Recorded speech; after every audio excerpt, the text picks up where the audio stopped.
Bonjour, Claire de Vlemings, coach pour personnes autistes Asperger. Nous continuons nos vidéos sur le sujet des personnes Asperger et du recrutement. Et aujourd'hui, je vais vous parler des questions types que vous allez rencontrer lorsque vous allez passer une interview d'embauche. Et je vais également vous donner quelques conseils pour bien les comprendre et pour pouvoir y répondre. Et c'est là que vous allez voir la nécessité absolue de vraiment bien préparer vos interviews d'embauche afin de mettre toutes les chances de votre côté. Première question que l'on va vous poser fort probablement en tout début d'interview, c'est « Parlez-moi de vous ». Alors ça veut dire « Faites-moi un résumé de vos compétences, de votre expérience et de vos qualités personnelles pertinentes pour le job pour lequel vous postulez ». Vous allez idéalement faire une réponse qui sera en 5 à 6 phrases et qui sera, comme je vous le dis, vraiment bien centrée sur le job pour lequel vous postulez. Donc on ne vous demande pas de raconter toute votre vie depuis votre premier jour à l'école primaire. Vous savez bien que c'est quelque chose qui peut nous arriver assez facilement. Et si vous êtes à l'aise avec l'humour, vous pouvez faire une pointe d'humour. Mais si vous n'êtes pas trop à l'aise avec l'humour, abstenez-vous et répondez juste à la question.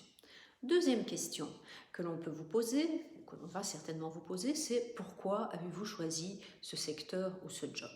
Et donc là, ça veut dire qu'est-ce qui vous intéresse dans ce travail? Qu'est-ce qui vous intéresse dans ce secteur? Alors là, un seul conseil, c'est soyez concret. Par exemple, si vous postulez pour un job de juriste dans une étude notariale, bien vous pouvez dire ce travail m'intéresse car il me permet d'utiliser ma connaissance du droit, mes connaissances juridiques pour aider les gens. Troisième question que l'on va sans doute vous poser, c'est quels sont vos meilleurs atouts? Ça, tout simplement, ça veut dire pourquoi est-ce que vous serez bon pour ce job? Alors, pour répondre à cette question, vous aurez préparé 3 exemples qui prouvent que vous êtes vraiment la personne idéale pour ce travail. Et vous allez mettre l'accent sur vos qualités personnelles. Donc là aussi, soyez vraiment concret dans vos success stories, expliquez vraiment bien pourquoi vous êtes la personne idéale pour ce job. Quatrième question, quel est votre point faible? Ça veut dire, quelles sont vos limites? Premièrement, êtes-vous conscient de vos limitations? Deuxièmement, quelles sont-elles? Et pouvez-vous apprendre de vos erreurs? Mais ceci est une question piège. Et ceci est une question piège surtout pour un autiste, car, comme vous le savez, nous sommes en général francs et assez candides et on dit la vérité. Donc la bonne manière de répondre, ça va être de présenter un défaut, parce qu'on vous demande quand même de présenter un défaut, et puis de souligner comment ce défaut peut vous aider dans le job pour lequel vous postulez. Mettons que vous soyez comptable et que vous soyez perfectionniste avec le sens du détail, c'est quelque chose qui est extrêmement important de dire que vous avez le sens du détail. Et ensuite, là-dessus, vous allez directement embrayer sur d'autres qualités que vous avez et qui vous permettent de contrebalancer ce défaut. Par exemple, vous avez le sens du détail et en même temps, vous respectez les échéances.